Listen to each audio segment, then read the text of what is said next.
முதலமைச்சர் எதுவும் பேச மாட்டேங்கிறார். To remain silent in the face of evil is itself evil. எதுக்குடா அவனை தொட்ட? அவன் சுடு தண்ணியிலே கைய விடுவான், உன்னை சும்மாவா விடுவான்? மாண்புமிகு எதிர்கட்சி தலைவர் பேசும்போது நிறைய பேசினாங்க. அதுல ஒண்ணு மட்டும் நம்மள இன்டைரக்டா ஈவில் அப்படின்ற அந்த வார்த்தையை யூஸ் பண்ணாங்க. ஈவில்ஸ்னு டெவில்ஸ் பேசக்கூடாது.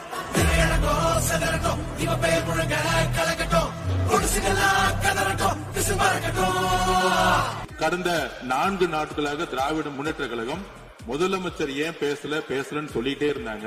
இன்னைக்கு பேச ஆரம்பிச்ச உடனே